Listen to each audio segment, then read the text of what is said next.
이제 오늘 말씀으로 함께 하실 주광서 목사님은 예수 새생명 부흥 협의회 대표장이시고 새사람 순복음교회 담임 목사님이십니다.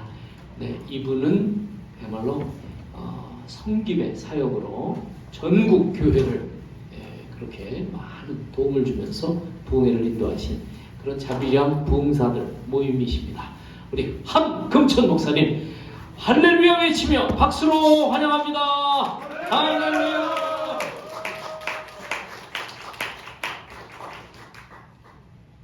기도하겠습니다. 무엇을 말할까 염려치 말라. 그때 무슨 말할 것을 주시오니 말하는 너희가 아니라 너희 속에서 말씀하시는 자 곧 너희 아버지의 성령이시라. 부족한 종을 세우시고 하나님의 말씀을 증언하게 하심을 감사를 드립니다. 하나님의 말씀을 증언할 때 성령으로 말하게 하시며 오직 진실만을 말하게 하여 주옵소서. 그가 하나님의 말씀을 받을 때에 사람의 말로 받지 말게 하시고 오직 사람에서 하나님의 언약의 말씀으로 받아서 내 마음에 신비에 새기게 하여 주옵소서. 선포되는 말씀에 굴복당하게 하시고 선포되는 말씀이 내 삶에 주관케 하시고 이끌고 나가게 하여 주옵소서. 이 시간 주의 성령이 강하게 역사하시고 운행하시고 기름 부어주시고 일하시는 절정의 시간이 되게 하여 주옵소서. 땅의 시간과 하늘의 시간이 공존하게 하시고 땅의 사건과 반드시 하늘의 사건이 동시에 일어나게 하여 주옵소서. 이 세상과 하나님 나라를 앞당겨서 이 세상과 하나님 나라를 동시에 살아가게 하여 주옵소서. 이 예배 가운데 거룩한 간유를 한량없이 부어주시되 개인적인 기름 부음이 임하게 하시고 더 나아가 집단적인 기름 부음이 임하게 하여 주셔서 그때 내 무거운 짐이 어깨에 떠나고 멍에가 벗어지되 기름진 까닭에 멍에가 그의 목에서 부러지게 된다고 하신 이사야 10장 27절 말씀이 그대로 이루어지게 하여 주옵소서. 왕의 기름 부음이 제사장의 기름 부음이 선지자의 기름 부음이 충만하게 임하게 하여 주셔서 그때 내 무거운 짐이 어깨에 떠나고 멍에가 벗어질 때 기름진 까닭에 그 멍에가 부러지게 된다고 하신 그 약속의 말씀이 성취되는 밤이 될 수 있도록 축복하시고 역사해 주옵소서. 더 나아가 사모하는 영을 만족해 하시며 줄인 영혼에게 좋은 것으로 채워주시마 약속하신 시편 107편 9절 말씀이 성취되는 밤이 될 수 있도록 축복하시고 역사해 주옵소서. 우리의 예배를 받아 주옵소서. 예수님의 이름으로 기도합니다. 할렐루야. 반갑습니다. 우리 서로 다 같이 인사하겠습니다. 주님이 자리에 계십니다. 다시 한번 하겠습니다. 너무 좋은 일이 일어납니다. 아멘 하신 분들에게 이 밤에 좋은 일이 일어나게 될 줄 믿습니다. 지금 아멘 하신 분들의 하나님의 더 큰 은혜가 임하게 될 줄 믿습니다. 여기서 있는 강사의 말을 들어봤자 아무런 의미도 없어요. 저는 실력도 없고 능력도 없지만 제 입을 통해 선포되어진 약속의 말씀이 반드시 요한복음 6장 63절 말씀대로 될 줄 믿습니다. 살리는 것은 영이니 육은 무익함이라. 내가 이른 말이 영이요 생명이 될 줄 믿습니다. 더 나아가 시편 107편 20절에서 21절 말씀에 보면 저가 그 말씀을 보내요 저희를 고치사 이경에서 건져 내시는도다. 주의 인자하심과 인생에게 행하신 귀한 일들을 인하여 주를 찬송하게 된다고 하신 그 약속의 말씀이 그대로 이루어져서 여러분들이 우리 주님께서 여러분들을 초청하셨지만 예배 한번 잘 드리면 여러분들의 삶에 어떤 변화가 나타나는지 오늘 말씀을 통해서 깨닫고 여러분들이 이 교회 문을 나갈 때 임마누엘 역사하시는 하나님께서 여러분들과 함께 하시고 예배 한번 잘 드릴 때 이러한 삶의 변화가 나타난다는 것의 주인공이 바로 여러분들이 될 줄 믿습니다. 하나님은 지금도 예배자들을 찾고 계세요. 우리 주님께서 예배의 민주화를 시키면서 사마리아 여인에게 찾아가서 이런 유명한 말씀을 하셨는데 요한복음 4장 23절에 24절 말씀을 보면 하나님께 참으로 예배하는 자들은 신령과 진정으로 예배할 때가 오나니 지금이 곧 그때라. 아버지께서는 자기에게 예배하는 자를 찾으시느니라. 하나님은 영이시니 예배하는 자 신령과 진정으로 예배를 드릴 때 하나님께서 만나주신다고 약속하셨고 매일매일 예배에 집중했던 사도 바울은 이렇게 간증함으로 로마서 12장 1절에 2절 말씀을 기록했는데, 그러므로 형제들아 내가 하나님의 모든 자비하심으로 너희를 권하노니 너희 몸을 하나님이 기뻐하시는 거룩한 산 제사로 드려라. 이는 너희 드릴 영적 예비니라.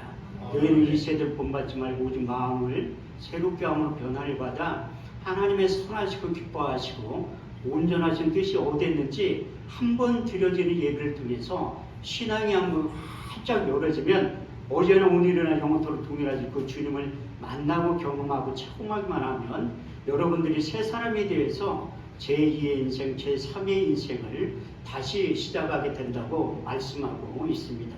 제가 수없이 많은 설교를 하지만 오늘처럼 쉽게 숟가락만 얹어서 설교하는 건 오랜만인 것 같아요. 왜냐하면 하나님께서 이 약속의 말씀대로 찬양 사역자들이 이미 마음의 문을 활짝 열어주신 것 같아요. 하나님 우리를 지으신 목적 가운데 여러 가지가 있지만 이사 43장 21절 말씀을 보면 이 백성은 내가 나를 위하여 지었나니 나의 찬송을 부르게 하셨는데라. 그래서 여러분들이 이미 찬송을 다 불렀는데 이 찬송도 찬미의 제사라고 말씀하고 있어요. 히브리서 13장 15절 말씀을 보면 이러므로 우리가 예수로 말미암아 항상 찬미의 제사를 하나님께 드리자. 이는 그 이름을 증거하는 이 열매가 된다고 말씀하셨고, 여러분들이 아까 사라 선교자 박수 치면서 이렇게 찬양을 불렀는데 이 박수 치면서 찬양 부르라는 것도 성경에 다 실려 있어요. 시편 40편 1절 말씀을 보면 만민들아 너희는 손바닥을 치며 즐거운 소리로 외치울지어다. 그래서 우리가 찬양 한번 잘 부르면 하나님께 시편 69편 30절에 31절 말씀대로 항소 한 마리를 하나님 앞에 드리는 것은 똑같은 효과가 있다고 말씀하고 있습니다. 내가 노래로 여호와의 이름을 찬송하며 감사함으로 지극히 그의 이름을 광대하시다 하니 이는 수업볼 부비는 항소를 드리는 거다. 그 여호와를 더욱 기쁘시게 함이 될 것이라. 그래서 여러분들이 이미 예배 자리에 앉기 전에 하나님 앞에 항소 한 마리를 다 드렸다고 생각하시면 돼요. 그때 하나님은 예배자를 찾으시고 하나님이 온전한 예배자는 범죄 안에 들어오시면 반드시 약속하신 하늘에 속한 신령한 복을 우리에게 주신다고 말씀하고 있어요. 출애굽기 20장 24절 말씀을 보면 내게 토단을 쌓고 그의 너희 양과 서로 너희 번제와 함께를 드려라. 무릇 내 이름을 기념하는 곳에 내가 강림하여 복을 주리라고 하신 약속의 말씀이 그대로 이루어지고 예배 한번 잘 드려서 복받은 사람의 성경에 많은 인물들이 기록되어 있지만 그 중에 솔로몬은 하나님 앞에 1000개의 이색으로 번제를 드린 다음에 엄청난 복을 받았다고 약속하고 있는데 그 약속의 말씀이 여러분들에게도 이 밤에 그대로 이루어지게 될 줄 믿습니다. 역대 1장 6절에 12절 말씀을 보면 여호와 앞 해막 앞에 있는 노단에 이르러 1000개의 이색으로 번제를 드렸더라. 이 밤에 하나님께 솔로몬에게 나타나 이르시되 내가 내게 무엇을 주고 너는 구하라. 솔로몬이 하나님께 여짜오되 주께서 내 아비 다윗에게 큰 은혜를 베푸시고 나로 대신하여 왕이 되게 하셨사오니 주 여호와의 원컨대 내 아비 다윗에게 허하는 것을 이제 굳게 하옵소서. 내게 지혜와 지식을 주사 이 백성 앞에 출입하게 하옵소서. 이렇게 특별같이 많은 주의 백성들을 누가 능히 재판하리이까. 여호와께서 솔로몬에게 이르시되 내가 분할 제문이나 존영이나 원수의 생명멸약을 구하지 아니하고 내 백성을 치료하기 위해서 지혜와 지식을 구하였으니 그러므로 이제 내가 내게 지혜와 지식을 주고 부와 재물과 존영도 함께 솔로몬에게 허락하여 주셨던 동일한 은혜와 역사가 여러분들의 삶 가운데, 인생 가운데, 가정 가운데, 사역 가운데 많은 신뢰로 반드시 표적과 확증으로 나타나게 될 줄 믿습니다. 이사야 34장 16절 말씀을 보면 너희는 여호와의 책을 자세히 읽어보라. 이것이 하나도 빠진 것이 없고 짝이 없는 것이 없으리니 이는 여호와의 이를 명하셨고 그의 신이 이것들을 모으셨다고 말씀하고 있습니다. 그래서 우리가 여호와의 책을 자세히 읽어보면 그 성경을 통해서 구약 성경 오실 예수님에 대해서, 신약 성경 오실 예수님에 대해서, 요한계시록 다시 오실 예수님에 대해서 자세하게 기록되어 있다고 말씀하고 있습니다. 요한복음 5장 39절 말씀을 보면 너희가 성경에서 영생을 얻는 줄 생각하고 이 성경을 상고하거니와 이 성경이 내게 대하여 증거하고 있다고 말씀하셨고, 요한복음 20장 31절 말씀을 보면 이 성경을 기록한 목적에 대해서 자세히 묘사하고 있는데, 오직 이것을 기록하면 너희로 예수로 하나님의 아들 그리스도이심을 믿게 하려 하며 또 그 이름을 힘입어 영생을 얻게 하려 하심이니라. 할렐루야. 이렇듯이 성경은 예수님에 대해서 말씀하고 있는데, 구약의 선지자를 통해서 300회 이상에 대해서 오실 예수님에 대해서 말씀하고 있는데, 그 대표적인 이사야 선지자의 입술을 통해서 말씀이 육신이 되어 오실 예수님에 대해서 3번에 걸쳐서 예언의 말씀을 하고 있는데, 첫 번째 예언의 말씀이 이사야 7장 14절 말씀을 보면 주께서 친히 징조를 너에게 주실 것이요 보라 천이가 잉타하여 아들을 낳을 것이요 그 이름을 임마누엘이라 하리라. 그 예수의 오심과 존재에 대해서 두 번째 예언의 말씀 이사야 9장 6절 말씀을 보면 한 아이가 우리에게서 낳고 한 아들을 우리에게 주신 바 되었는데 그 어깨엔 정사를 메었고 그 이름은 기묘자라 모사라 전능하신 하나님이라 영존하신 아버지라 풍광의 왕이라 할 것입니다. 마지막 세 번째 예언의 말씀이 그 예수가 인류의 대속물로 나타나서 십자가의 죽으심과 그 과정과 이유에 대해서 이사야 53장 1절에 6절은 이렇게 말씀하고 있습니다. 우리의 전하는 것을 누가 믿었느냐? 여호와의 팔이 네게 나타났느냐? 그는 주 앞에서 자라나기를 연한 천 같고 마른 땅에서 나온 줄기 같아서 고운 모양도 없고 풍채도 없은즉 우리의 보기에 흠모할 만한 아름다운 것이 없도다. 그는 멸시를 받아서 사람에게 잃어버린 바 되었으며 간구를 많이 겪었으며 질고를 아는 자라. 마치 얼굴을 가리우고 사람을 바라보지 않음을 받는 자 같아서 멸시를 당하였고 우리도 그를 비히 여기지 아니하였도다. 그는 실로 우리의 질고를 지고 우리의 슬픔을 당하였거늘 우리는 생각하기를 그는 징벌을 받아서 하나님께 맞으며 고난을 당한다 하였노라. 그가 찔림은 우리의 허물을 인하며 그가 상함은 우리의 죄악을 인함이라. 그가 징계를 받음으로 우리가 평안을 누리고 그가 채찍에 맞음으로 우리가 나음을 입었도다. 우리는 다 양 같아서 그릇 행하여 각기 죄를 왔거늘 여호와께서 우리의 무리의 죄악을 그에게 담당시키셨도다. 할렐루야. 이렇듯이 선지자의 입술을 통해서 약속하신 하나님의 말씀은 하나님의 때에 하나님의 방법으로 반드시 나타난다고 약속하고 있는데, 시편 89편 34절 말씀을 보면 내 언약을 파하지 아니하고 내 입술에 된 것도 변치 아니하리라. 여러분들 잘 알고 있는 민수기 23장 19절 말씀을 보면 여호와는 인생이 아니시니 거짓말을 하지 아니하시고 인자가 아니시니 후회가 없으시도다. 어찌 말씀하신 바를 행치 아니하시랴. 그래서 이사야 선지자의 입술을 통해서 선포되었던 예언의 말씀이 700년이 지나서 나타나기 시작하는데, 마태복음 1장 18절에 23절 말씀을 보면 예수 그리스도의 나심은 이러하니라. 그 모친 마리아가 요셉과 정혼하고 동거하기 전에 성령으로 잉태된 것이 나타났더니 그 남편 요셉은 의로운 사람이라. 저를 드러내지 않고 가만히 끊고자 생각할 때에 주의 사자가 현명하여 가로되 다윗의 자손 요셉아 내 아내 데려오기를 무서워 말라. 그의 잉태된 것 성령으로 된 것이라. 아들을 낳으니 그 이름을 예수라 하라. 이는 저의 백성을 저희 죄에서 구원할 자이심이라. 이 모든 일에 된 것은 선지자로 하신 말씀을 오늘과 같이 이루려 하심이니라. 볼지어다 처녀가 잉태하여 아들을 낳을 것이요 그 이름을 임마누엘이라 하셨으니 이를 번역한 즉 하나님이 우리와 함께 하셨느니라. 예수 자기 백성을 저희 죄에서 구원할 그분 때문에 저와 여러분들이 이 자리에 앉아 계신 줄 믿습니다. 그래서 예수 그리스도의 이름의 비밀에 대해서 사도 바울은 골로새 2장 2절에 3절 말씀을 통해서 하나님의 비밀인 예수 그리스도 그 안에는 지혜와 지식과 총명과 감추어진 보화가 담겨져 있다고 말씀하시고, 우리 주님께서 요한복음 14장 6절 말씀을 통해서 내가 길이요 진리요 생명이니 나로 말미암지 않고서는 아버지께로 올 자가 없다고 말씀하셨어요. 그분이 왜 2000년 전에 부활 승천하시면서 성령을 보내주시면 약속하셨냐면, 성령이 오셔야지만 우리 주님께서 말씀하신 것이 이 생각이 나고 우리 주님께서 행하셨던 그 일들에 대해서 고에서 진리의 성령이 오시면 자세히 가르쳐 주신다고 말씀하고 있어요. 제가 오늘 본문을 읽고 시작해야 되는데 제가 양쪽 눈이 잘 안 보여요. 한쪽은 거의 한 20%밖에 안 보이는데 왼쪽에 여기 운전하는 보다 이 한쪽 눈이 혈관이 터진 거예요. 그래서 여러분들 시야가 잘 안 보여서 제가 지금 이 성경을 읽지를 못해요. 그래서 오늘 본문 말씀 내가 읽어드리려고 이제 설교를 시작하려고 하는데, 오늘 본문 말씀 사도행전 2장 1절에서 13절까지의 말씀입니다.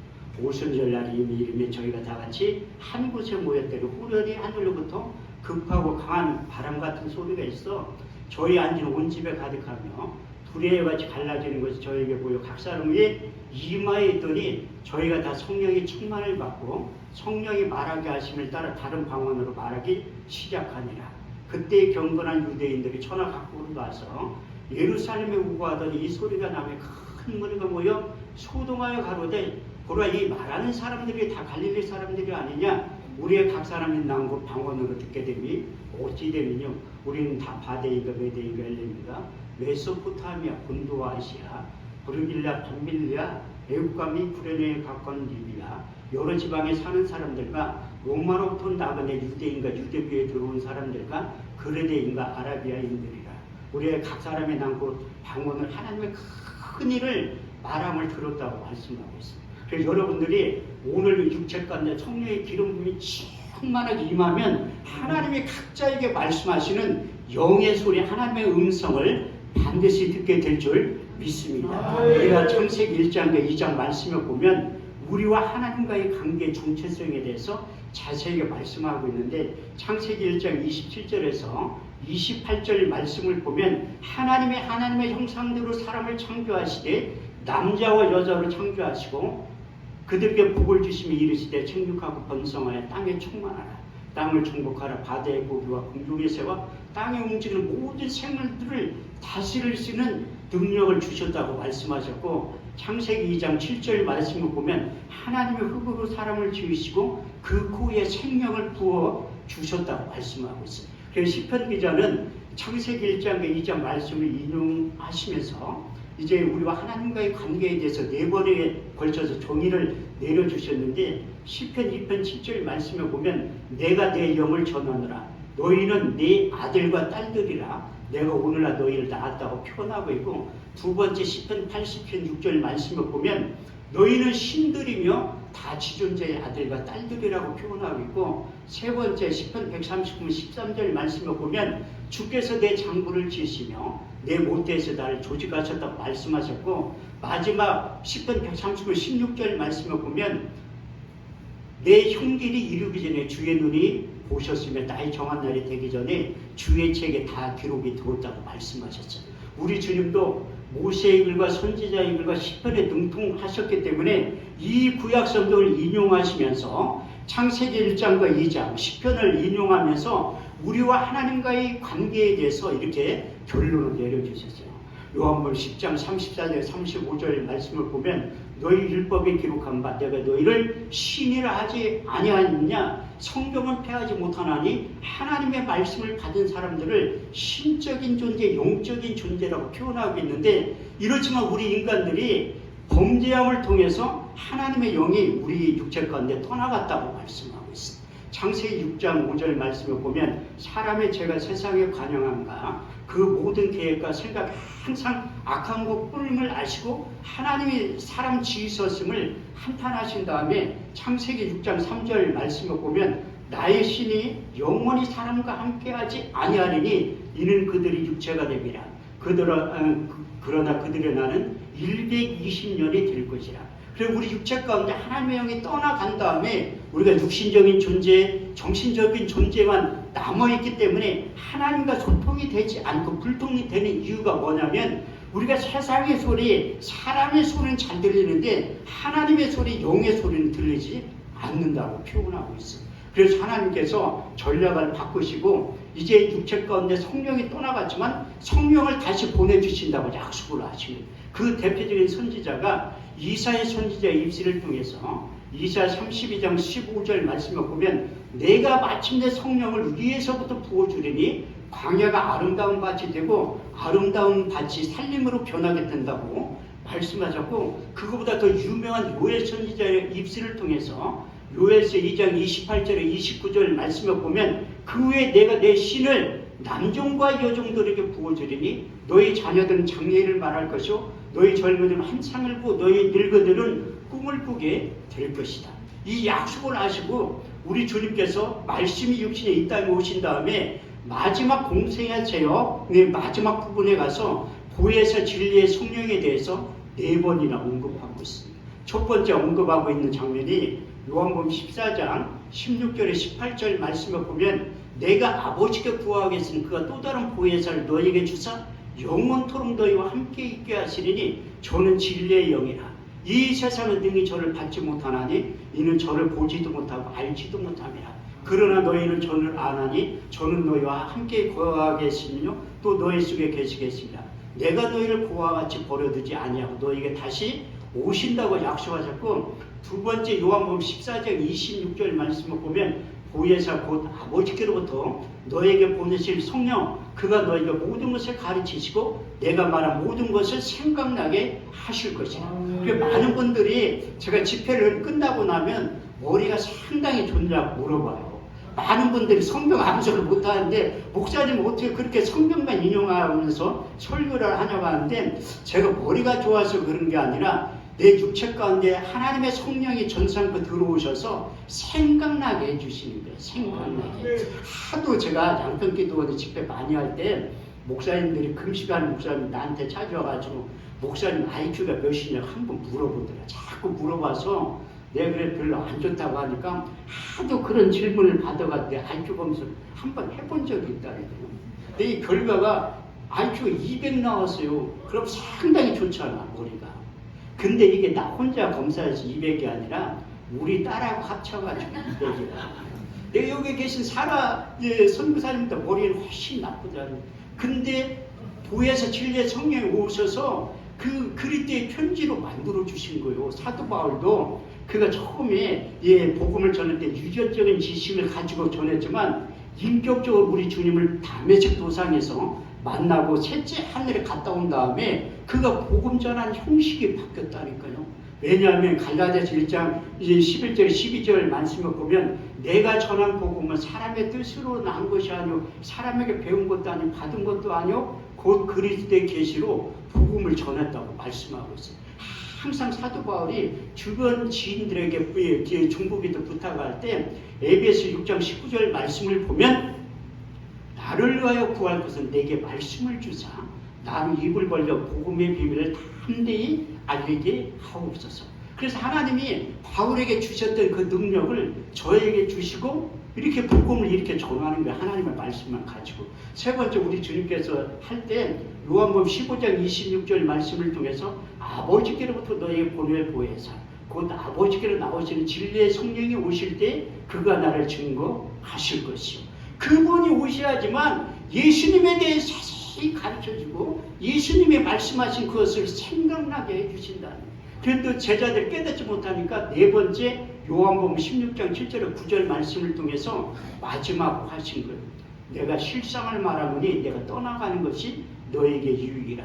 가면 내가 보혜사를 너에게 보내리니 그가 와서 죄에 대하여 의에 대하여 심판에 대하여 이 세상을 책망하시리라.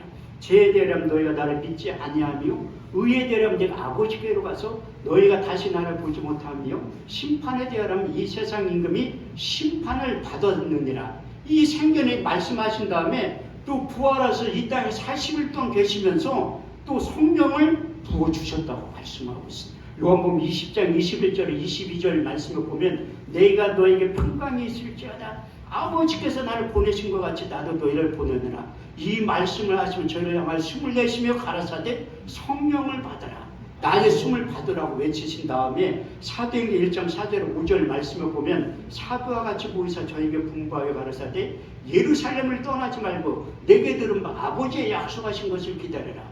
요한은 물로 세례를 베풀었으나 너희는 몇 날이 못돼 성령으로 받게 될 것이다. 이 약속의 말씀을 붙잡고 전혀 기도에 힘썼던 120명의 사람들이 기도할 때 오늘 본문 사도행전 2장 1절에서 13절 말씀대로 이루어지게 된 거예요. 그래서 성령이 임할 때 이 우리 교회 좋은 교회도 이 3시간 기도를 출발점으로 해서 성령과 능력으로 기름 부어 주시면 사도행전 2장 1절에 13절 말씀대로 똑같이 나타나게 되는 놀라운 역사가 오늘을 기점으로 통해서 이루어지게 될 줄 믿습니다. 그런데 성령 임할 때 이 청각을 들렸다고 말씀하고 있어요. 오늘 본문의 말씀을 오순절 날이 이미 이르며 저희가 다 같이 한 곳에 모였더니 호련히 하늘로부터 급하고 가랑한 바람 같은 소리가 있어 저희 앉은 온 집에 가득했다고 말씀하고 있어요. 그래서 성령이 임할 때 청각을 들었는데 저도 똑같은 사건이 우리 교회에서 나타난 적이 있어요. 제가 처음에 교회를 개척하기 전에 내 나름대로 인물되지 실력되지 능력되지 하나님이 반드시 청담동이나 압구정동에서 교회를 개척시켜줄 줄 알았다는 거예요. 근데 이사 55장 8절에 9절 말씀을 보면 내 생각은 너의 생각과 다르며 내 길은 너의 길과 달라서 하늘이 땅보다 높은 같이 내 생각은 너의 생각보다 높으니라. 제가 분당에 15년 살았는데 지금의 태평사동 그렇게 못 사는 동네가 있는지조차도 몰랐는데 하나님의 거기에서 교회를 개척하게 만든 거예요. 그런데 내가 하나님 앞에 기도 응답이 하나도 없으니까 전략을 좀 바꾼 거예요. 하나님 나 청담동이나 압구정동 아니더라도 서울로만 보내줬어요. 서울로. 8년 만에 응답받았다니 8년 만에. 교회 이전하는 방법이 하나님이 두 가지의 방법을 사용하세요. 첫 번째 교회가 폭발적으로 부흥이 돼서 이사 가는 거예요. 또 한 가지는 보증금 다 까먹고 길거리를 나앉게 되는 거예요. 저는 이제 전자이면 얼마나 좋겠어요. 근데 저는 후자야. 그때 성남에서 이 2000에 65만 원짜리 그걸 했는데 보증금을 다 까먹고 길거리로 나앉게 된 다음에 하나님이 서울로 이전하게 만든 거예요. 그래서 신림 8동에 30평 공제공장을 얻은 거야.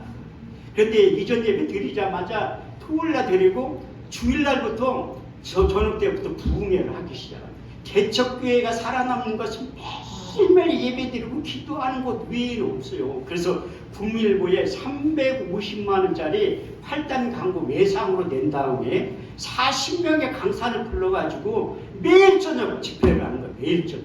그런데 이제 40일을 지나니까 41일째 된 데가 이제 신경이 쓰이는 거. 왜냐하면 강사로 줄 돈이 없어.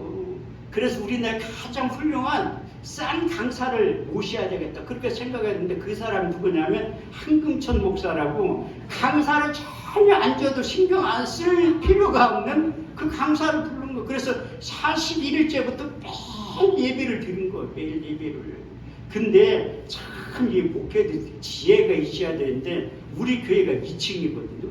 1층은 오토바이 가이고 3층, 4층은 다 일반 주택이야. 그런데 펄 집사람 앉아놓고 예배 드리니까 어떤 사람이 문을 확 열던데 야! 무슨 새끼야 조용히 좀 해 시끄러워 죽겠네. 그래서 나는 하나님이 매일 예배 드리니까 사람 보내줄 줄 알았는데 그리고 시끄럽다 욕하는 사람은 내 성남에 욕 엄청 많이 내공이 쌓였는데도 그 소리 오랜만에 들으니까 또 반갑더라고. 그래서 매일 주의하겠습니다. 매일 예배 드리니까 그러니까 매일 예배를 드리니까 하나님이 한 사람을 또 보내더라고. 한 사람 보내가지고 싹 들어와서 예배를 드렸는데 그분 하는 얘기가 왜 교회에 십자가가 왜 없니? 그분은 살짝 볼라 기회다 대고 돈이 없어서 못 따랐어요. 그렇게 얘기했던 그분이 해줬다니까요. 그래서 또 계속 예배를 드리니까 또 어떤 분이 왔어. 내 교회에 간판이 없는데 그분 불러가지고 얘기했지. 돈이 없어서 못 따라. 그분이 다 해줬다니까요. 우리 교회 좋은 게 여러분들을 보고 그 필요한 거 여러분들이 충성할 기회를 하나님이 주실 때 충성해야 된다니까요. 근데 배신을 하니까 어떤 여자분이 찾아왔어. 찾아와가지고 무릎을 탁 꿇고 기도하는데 확 쓰러지더라고. 나는 그걸 그래서 집사람 시켜서 이렇게 세우는 거 자꾸 쓰러져. 그런 걸 어디서 봤냐면 교통사고 나와 사람 딱 쳤을 때 쓰러지면 이렇게 충돌해질 때 그런 거예요. 그런데 자꾸 일어나도 이 쓰러져가지고 내 집사람 해가지고 가방 좀 뒤져보라고. 그래서 이제 해가지고 신랑한테 전화를 한 거야. 이렇게 쓰러졌으니까 빨리 데려가라니까 막 전화하게 돼도 막 욕을 하는 거예요. 멀쩡하게 그게 갔는데 왜 그렇게 됐냐고. 딱 보더니 나한테 막 엄청나게 욕은 안 했지만 뭐라고 하더라고. 그래서 한참 뒤에 왔어. 저는 특징이 뭐냐면 우리 교회 오는 사람, 우리 기도에 오는 사람은 어디 사냐, 이름이 뭐냐 안 물어봐요. 우리 기도원에 이제 지금도 오는 전도사람이 있는데 이름 하는데 3년 걸렸어. 3년. 안 물어본다니까. 왜 필요하면 오게 돼 있어. 그분이 한참 있다 왔는데 물어봤어. 왜 쓰러졌냐고. 그러더니 십자가에서 토네이도 강풍이 와가지고 자기를 쓰러뜨렸다는 거야. 내가 그랬지. 거짓말하지 말라고. 이 한겨울에 에어컨도 없고 선풍기도 안 틀었는데 무슨 뒤에 토네이도 강풍이 나오냐니까 실제라는구나. 자기가 일어나서 기도하려면 쓰러뜨리고 일어나면. 그래서 전 성경에 없는 건 안 믿거든요. 그래서 성경을 막 찾아보니까 열왕기상 19장 11절 말씀을 보면 엘리야가 하나님의 임재를 나타내 보여달라고 하니까 너는 나가서 요 앞에 산에 서서라 하시는데 여호와께 지나가시는 크고 강한 바람이 산을 가르고 바위를 부쉈다고 말씀하고 있어요. 성경에 엘리야에게 나타났던 하나님이 그분에게도 나타난 거예요. 그래가지고 난 깜짝 성경에 있던 그게 이론과 지식으로 끝나는 것이 아니라 그대로 나타나기 시작하는구나. 근데 또 성령이 임할 때 불의 여같이 갈라지는 것이 보여 저의 각 사람에게 임하여 있다고 말해요. 그 성령이 임할 때 안목이 활짝 열리면 그게 보인다니까요. 근데 이 불하면 하나님의 임재를 뜻해요. 출애굽기 3장 2절 말씀을 보면 여호와의 사자가 불꽃 떨기나 불꽃 가운데서 나타나시니라. 그 떨기나 불이 붙었으나 사라지지 않았다고 말씀하고 있습니다. 또 불하면 저도 시내산에 가봤지만 그 출애굽기 19장 18절 말씀을 보면 시내산의 연기가 정확하니 그 불 가운데서 하나님이 강림하셨다고 말씀하고 있어요. 불하면 하나님의 임재를 뜻하는데 그 불하면 솔로몬이 영적인 사람이라 기도할 때 솔로몬 성전을 다 짓고 기도할 때 불이 떨어졌다고 말씀하고 있어요. 역대하 7장 1절 3절 말씀을 보면 솔로몬이 기도를 마치며 불이 하늘에부터 내려와서 그 번제물과 제물들을 사르고 여호와의 영광 여호와의 전에 가득함으로 제사장이 능히 그 전에 들어가지 못하였고 이스라엘 자손 불이 내리는 것과 여호와의 영광 여호와의 전에 가득한 것을 보고 박석간 땅에 엎드려 여호와께 경배하여 이르기를 선하시도다 그 자비하심이 영원히 있도다. 그때 이 솔로몬이 기도할 때 불이 떨어졌다고 말씀하고 있고 불하면 선지자가 떠오르는 인물이 누군가 하면 엘리야의 엘리야. 그 엘리야 선지자가 이제 요즘 말로 표현하면 무당 850명과 능력 대결을 펼친 거예요. 근데 엘리야가 얼마나 담대하냐면 열왕기상 18장 24절 말씀을 보면 너희는 너희 신의 이름을 부르라. 나는 여호와의 이름을 부르리니 이에 불로 응답하는 신 그가 참 하나님이라고 담대히 선포를. 그 이방 선지자들이 아무리 850명이 한번 이 굿을 한다고 생각을 한번 해보세요. 여기에 많이 들어봤자 한 300명밖에 못 들어오잖아요. 그 폐이사 850명이 자기의 신의 이름을 부르는데도 불이 안 떨어져. 왜? 가짜이기 때문에 안 떨어지는 거예요. 근데 엘리야는 그 제단에 물을 갖다 부은 다음에 기도 많이 안 했어요. 응답하소서 한마디만 했다. 그때 열왕기상 18장 38절 말씀을 보니까 불이 하늘에서부터 내려와서 그 번제물과 나무와 흙과 돌을 태우고 도랑염을 핥았다고 말씀하고 있습니다. 그래서 저도 이제 국내에서 많은 우리 달목사를 소개했듯이 전국을 돌면서 집회를 인도하고 있는데 제가 대전이 고향이거든요. 여기에서 오신 김대수 목사님 기도원 10개를 하는데 그분이 대전 아름다운 기도원을 운영하세요. 저도 이게 몇 번 가서 작년에도 가서 집회를 하고 왔는데 생긴 지 얼마 안 돼서 설교를 하러 오라고 해서 간 거예요. 가서 보니까 우리나라 유명한 무당들이 태백산 아니면 계룡산 출신이라니까요. 제가 하나님이 이 태백산에 한번 가보라고 해서 내가 청량리에서 12시 기차를 타고 그 태백역에 2시 40분에 내려가 택시를 타고 태백산 앞에까지 가자고 하니까 택시 운전사가 나한테 무당이냐고 물어보더라고요. 그 새벽에 왜 태백산 왜 아니 하나님이 가보라고 해서 한번 가서 내가 태백산 천대단 올라가니까 한 5시쯤 됐는데 여자 둘이 기도하고 있더라. 보니까 무당이야. 그 사람들이 나보더니 깜짝 놀랐더라. 왜 하나님이 왜 태백산 천대단 가게 했냐면 무당들도 저렇게 기도하는 모습을 보게 만든 거예요. 그 대전 아름다운 기도원도 동학사 들어가는 입구에 있어가지고 저는 원래 설교하러 오라고 하면 일찍 가요. 한 2-3시간 전에 가가지고 미리 동태를 다 살펴. 올라가서 보니까 그 유명한 전두환 시대 때 굿당이 다 없어졌는데 4개가 남아있다니까요. 나 그때 몇 년 전에 가서 설교할 때 나는 설교하고 해서는 굿하고 그랬어요. 그래가지고 내가 설교할 때 그 굿당이 없어질 줄 알았더니 안 없어지더라고. 그래가지고 우리가 작년 내가 대전 아름다운 기도원에 나 혼자 가서 굿당을 무너뜨리기 못하니까 우리 단체에 있는 여기 박현식 목사님하고 사모님과 기도를 많이 저번도 내가 강사로 세워가지고 무너뜨리려고 하는. 그리고 올해도 7월 1일 날부터 또 잡았다니. 올해 가보면 이 4개에서 하나 없어졌다니까요. 내가 4년 가서 그 굿당 다 없애버리려고 하는 거예요. 왜? 여러분들은 웃을지 몰라도 이게 영적인 능력 대결이 성경에 써 있잖아요. 오늘 오순절 마가의 다락방에 성령이 임할 때 그 불이 임하면 없어지게 만드는 거예요, 하나님이. 왜? 저도 제가 신학교 1학년 때 우리 엄마가 돌아가신 거예요. 근데 우리 고모가 아주 유명한 무당이야. 그 무당들은 돈 냄새를 기가 막히게 해가지고 그래서 서울 병원에 못 고친다고 내려갔는데 그 고모가 찾아올 것 같더라. 근데 그래 누나한테 그랬어요. 이게 귀신은 부르는 거 쉬워도 쫓아내는 건 무지하게 어렵다. 내가 이게 얘기로 실제로 귀신은 부르는 거 쉬운데 쫓아내는 건 상당히 어렵다는 거예요. 그래가지고 내가 누나한테 얘기하는 고모가 찾아와서 굿을 하기로 했대. 그래 나한테 전화가 왔더라. 빨리 좀 오라. 내가 잊어먹지도 않는데 지금부터 30년 전이 넘었거든요. 신학교 1학년때 택시 판비에서 불러가지고 10만원 주고 내려간 거. 그때 박수무당하고 고모하고 무당이 왔는데 신학교 1학년짜리 뭐를 알아? 아무것도 모르잖아요. 근데 굿하려고 다 갖고 온 걸 놓고서 도망갔다는 거예요. 그게 마가복음 16장 17절 18절 말씀대로 이루어졌기 때문에 믿는 자들의 이런 표적이 따르니 저희가 내 이름으로 귀신을 쫓아내요. 귀신을 쫓아낼 수 있는 능력을 신학교 1학년이지만 그때 하나님이 나에게 주셨다 확실히 믿는 거예요. 근데 내가 목사가 돼서도 그 인천의 모 교회에 가서 부흥회를 하는데 그 섬겨줬던 집사님이 수요일날 저녁에 담임 목사님 기도를 좀 해주라고 하더라고. 그렇게 해서 헌신하고 봉사했으니까 기도 좀 해달래. 그래서 다 집회가 끝난 다음에 목양실에서 그 집사님이 손을 대고 기도하니까 그 집사님이 쓰러진 거야. 쓰러지면서 막 땡땡을 부르더니 막 나를 때리려고 해. 그래서 난 또 학교 다닐 때 배운 거 있잖아요.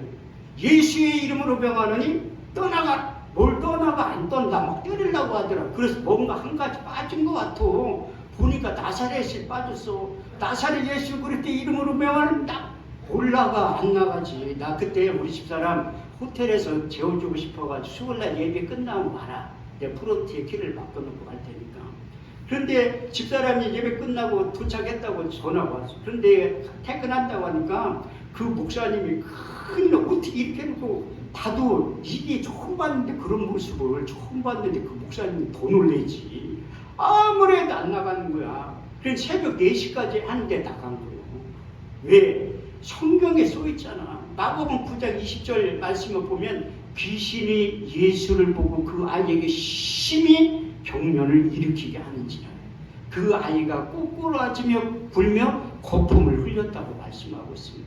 그때 우리 주님께서 봉건에 대한 귀먹은 귀신아 내가 명하노니 그 아이에게서 나가 다시는 들어가지 말라 하시니 그 아이가 경련을 일으키고 큰 소리를 지르며 떠나갔다고 말씀하고 있습니다. 그래서 여러분들이 아니 21세기를 살아가는 이 지금 요즘 시대에 달나라를 왔다 갔다 하는 시대에 무슨 귀신 아니 성경에 써 있다니까요. 하나님의 영혼을 충만하면 여러분들이 이 혼미한 영을 집어넣으니 귀신들을 쫓아내야 돼. 우리가 기도하는 목적이 뭐냐면 하나님의 약속의 말씀대로 순종하기 위해서 기도하는 거라니까. 우리 주님께서 땀방울이 핏방울이 될 정도로 기도하면서 하신 마지막 고백이 있어요.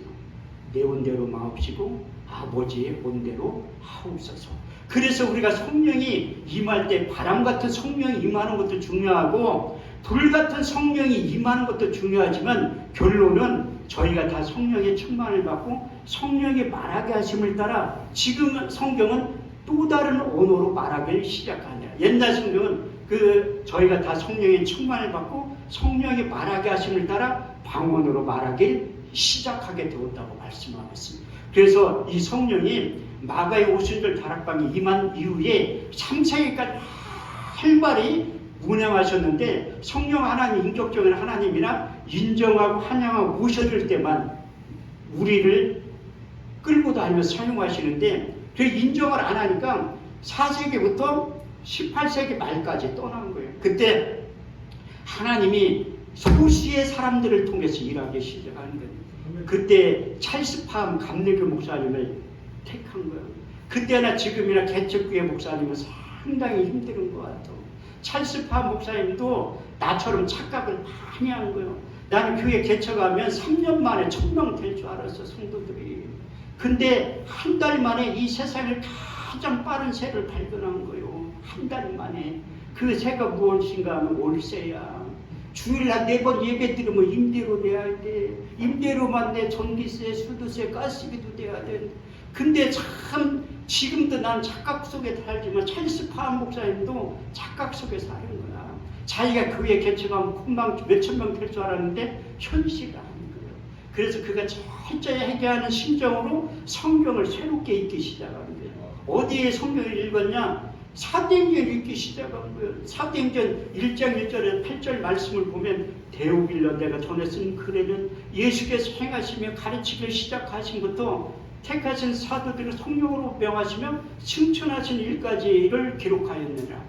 해 받으신 후에 친히 사심을 나타나사 40일 동안 저에게 보시며 하나님 나라에 대해서 말씀하셨느니라. 사도와 같이 보이사 저에게 분부하여 가라사대 예루살렘을 떠나지 말고 내게 들은 바 아버지의 약속하신 것을 기다려라. 요한은 물로 세례를 베풀었으나 너희는 몇 날이 못되려 성령으로 세례를 받게 될 것이라. 저희가 모였을 때 예수께서 짜가운데 주께서 이스라엘 나라를 회복하심 이때니까 하니 예수께서 가라사대 때와 기한은 아버지의 자기의 고난에 두었으니 너희 알 바 아니요 오직 성령이 너희에게 임하시면 너희가 권능을 받고 예루살렘과 온 유대와 사마리아 땅끝까지 이르러 내 증인이 될 것이라. 그 찰스 팜 목사님도 예수를 이론적으로는 알고 있었는데 직접 만나지 못했기 때문에 사도행전을 읽기 시작하는 거예요. 그래서 요즘 말로 말하면 벼룩시장 감독에서 성경 공부를 가르쳐준다고 광고를 낸 거야. 수없이 많은 몇백 명의 사람들이 몰릴 줄 알았는데 딸랑 40명인 거야. 40명. 근데 참 신기한 게 사도 바울이 기본기에 전념을 하는 거예요. 여러분들이 문제가 있을 때 예루살렘에도 사도들이 문제가 생겼을 때 사도행전 6장 4절 말씀에 보면 우리는 기도하는 것과 말씀 전하는 것이 존막에 두었다고 말씀하고 있어요. 디모데전서 4장 5절 말씀에도 기도와 말씀으로 거룩해진다고 말씀하고, 우리가 돌파구를 찾을 때 기도와 말씀 외에는 없다고 성경은 말씀하고 있어요. 그래서 찰스 팜 목사님이 사도행전을 부지런히 이 학생들하고 40,000명 성경 공부를 하고서 읽기 시작을. 그때 한 번도 외부에서 부흥회를 해보려고 한 적이 없는데 기본기에 전념하니까 찰스 팜 목사님을 초청을 한 거예요. 그때 차가 없으니까 마차 타고 우레까지 갔다가 내 학생들한테 숙제를 내주고 간 거예요. 너희가 사도행전을 읽으면서 그 성령 세례 이후에 나타난 현상에 대해서 그것을 숙제를 내준 거예요. 그래서 찰스 팜 목사님이 열흘 동안 집회를 끝나고 숙제 검사를 하는데 그 성령 세례가 사도행전에 임한 곳이 5군데 있어요. 5군데. 제가 오늘 왜 이 설교를 하냐면 우리 교회 좋은 교회도 사도행전 2장 1절에 13절 말씀대로 이루어지기만 하면 전대문을 활짝 열어주고 사도행전 2장 42절 47절 말씀대로 예루살렘 교회와 우리의 믿음의 공동체들이 이런 신앙생활을 영했던 그 역사가 나타나기 시작한다고 말씀하고 있어요. 저희가 다 사도들의 가르침을 받아 서로 교제하며 떡을 떼며 기도하기를 전혀 힘씁니다. 사람들마다 두려워하는데 사도들로 인하여 표적과 기적이 많이 나타나니 믿는 사람들이 다 함께 있어 물건을 서로 통용하며 또 재산과 소유를 팔아 각 사람의 필요를 따라 나눠주며 성전에 모이기를 힘쓰며 또 기쁨과 순전한 마음으로 음식을 먹고 집에서 떡을 떼며 온 백성의 칭송을 받으니 주께서 날마다 구원받는 백성들을 더하게 하신다고 하신 약속의 말씀이 그대로 이루어지게 될 줄 믿습니다. 그래서 숙제검사를 하는데 성령 세례가 임하는 장면 첫 번째가 오순절의 성령 세례예요. 제가 이제 본문을 택했으니 얘기할 필요가 없고, 두 번째는 사마리아 성에 임한 성령 세례. 사도행전 8장 14절에 17절 말씀을 보니까 예루살렘에 있는 사도들이 사마리아 하나님의 말씀을 받았다함을 듣고 베드로와 요한을 보내매 그들이 내려가 성령 받기를 위하여 간구하니 아직까지 한 사람의 성령 내리신 일이 없고 오직 주 예수의 이름으로 세례만 받을 뿐입니다. 그때 두 사도가 안수하며 성령을 받는지라. 시몬이 사도들의 안수함으로 성령 받는 것을 보고 돈을 들여 가로되 이 권능을 내게 주어 누구든지 내가 안수하는 사람은 성령을 받게 하소서 하니 베드로가 가로되 너희가 하나님의 성령의 선물을 돈 주고 살 줄로 생각하였거든 내 음과 함께 망할지어다.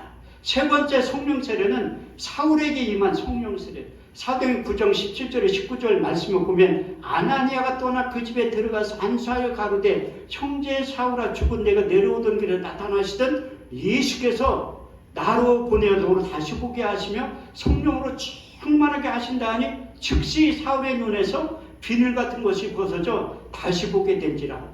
일어나 음식을 먹고 세례를 받으니 강건해졌다고 말씀하고 있습니다. 네 번째는 고넬료 가정의 성령 세례.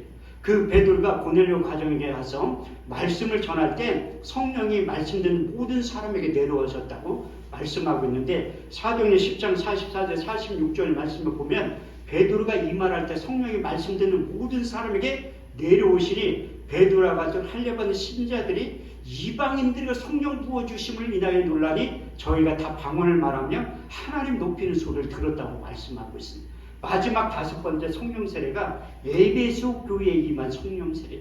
사도행전 19장 6절에 7절 말씀을 보면 바울이 그들에게 안수함으로 성령이 그들에게 임하심으로 방언도 하고 예언도 하니 모두 12사람 중 되었다고 말씀하고 있습니다. 그래서 성령이 이 성령 세례가 임한 다음에 나타나는 현상이 방언과 예언을 말했다고 말씀하고 있습니다. 근데 사도행전 8장, 사도행전 9장 다시 말해서 바울과 그 사도행전 8장에 그 성령이 임할 때는 그 방언과 예언에서 언급하지 않고 있지만 그래서 시몬이 그 사마리아 성의 성령 제자들 안수하는 것을 보고 돈을 들여 가되 그 권능을 살려고 했다는 걸 볼 때에 누군가는 방언을 말했다고 추측을 할 수가 있어요.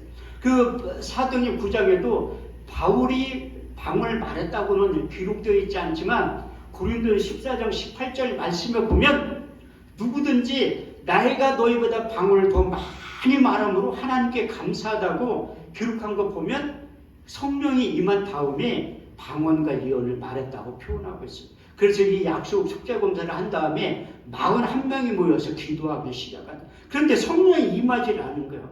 근데 그 찰스파한 목사님 믿음이 있는 것 같지만 또 없어.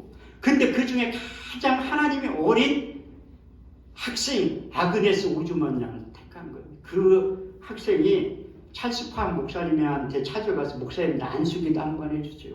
성경에 써있잖아. 안수함으로 성령이 그들에게 임하심으로 방언도 하고 예언도 하니 모두 12사람쯤 되었다. 그런데 또 찰스파한 목사님 저도 그렇지만 평신도보다 믿음이 없어. 설마 내가 안수하면 성령이 자기가 숙제가 내주고 성경이 써있잖아. 안수하면 성령이 임한다고.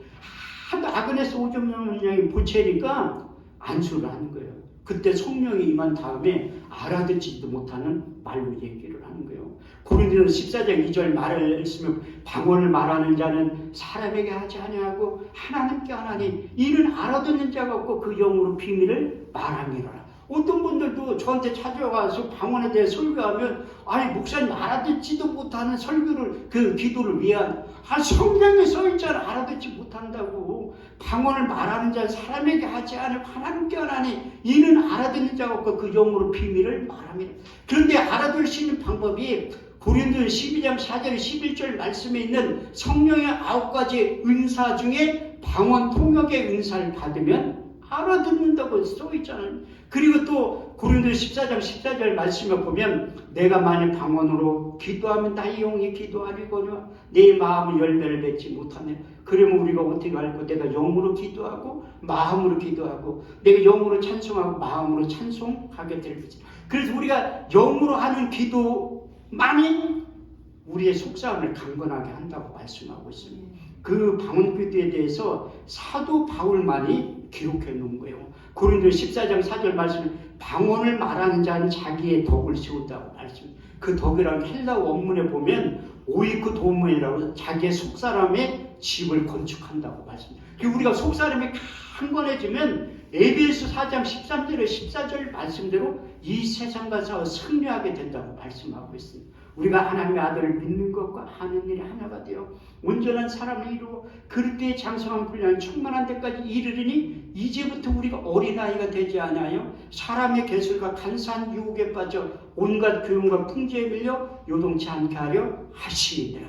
그리고 속사람을 강건하게 해준다고 성경은 말씀하고 있습니다. 그래서 방언 기도의 중요성이 그만큼 중요하다고 말씀하고, 그래서 아그네스 오존만 양이 방언을 기도하니까 무엇을 기도할 때 하나님의 성령으로 충만한 한 사람 붙어 있으면 적이 되는 거예요.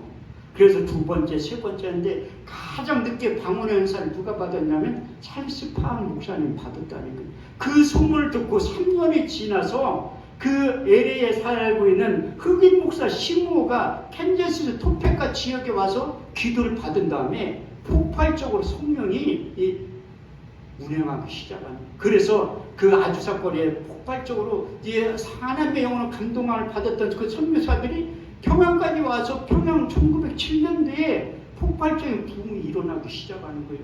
그래서 이 하나님께서 우리에게 존귀를 통해서 3시간 기도회를 할 때 하나님이 그 캔자스 토페카 지역에 19세기 초에 1월 1일 날 성령이 임했던 그 동일한 은혜와 역사가 이 교회에 임하면 여러분들을 통해서 하나님께 새 일을 하기를 원하신다는 거예요.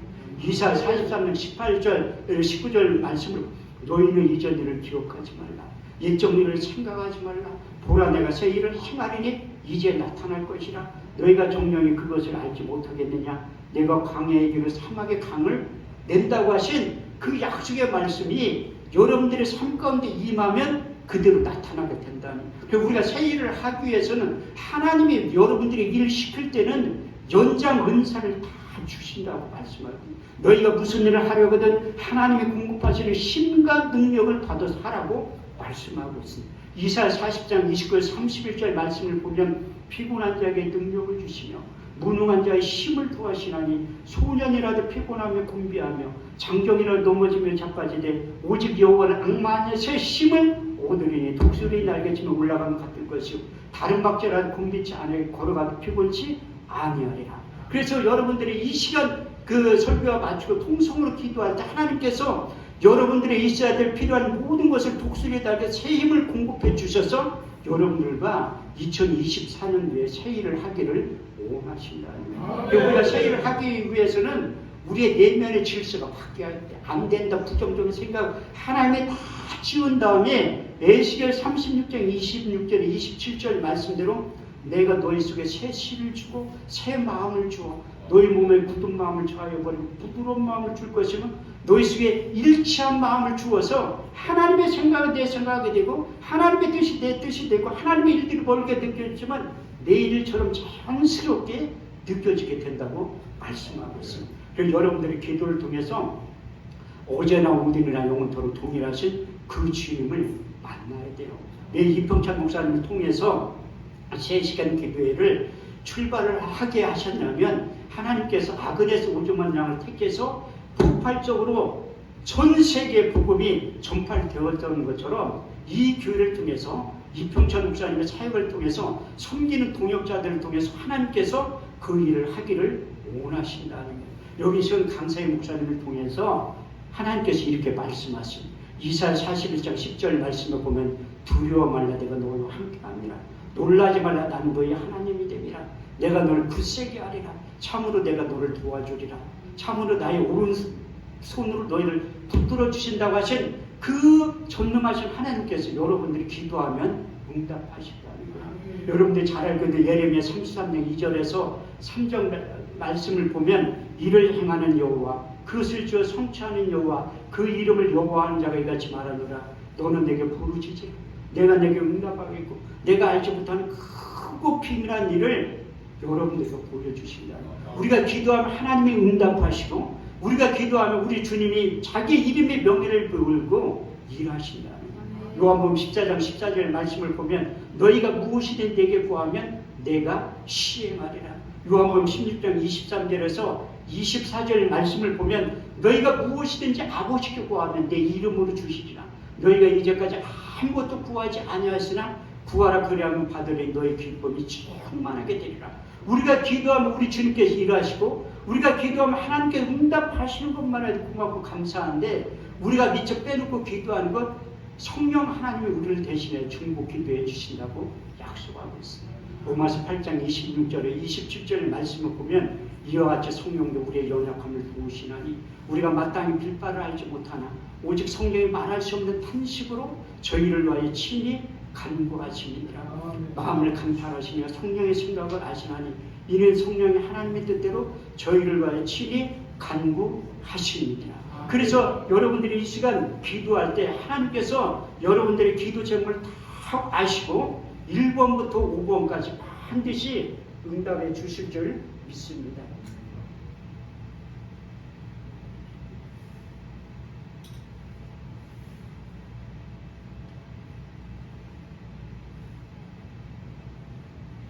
하나님이 저에게 성경 말씀을 암송하라는 데는 깊은 뜻이 있었던 것 같아요.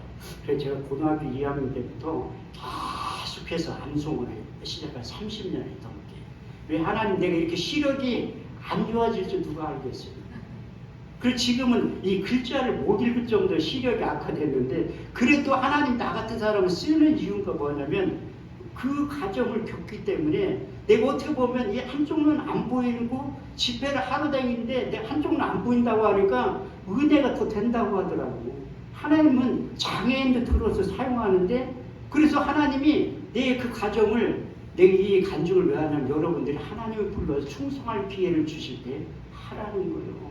하나님을 위해서 헌신하고 충성할 기회가 계속 있는 게 아니라니까요. 그래서 저는 누가 부르면 계속해서 다니는 이유가 무엇인가 하면 하나님이 나를 필요로 한다면 아까 사라 선교사님 얘기하듯이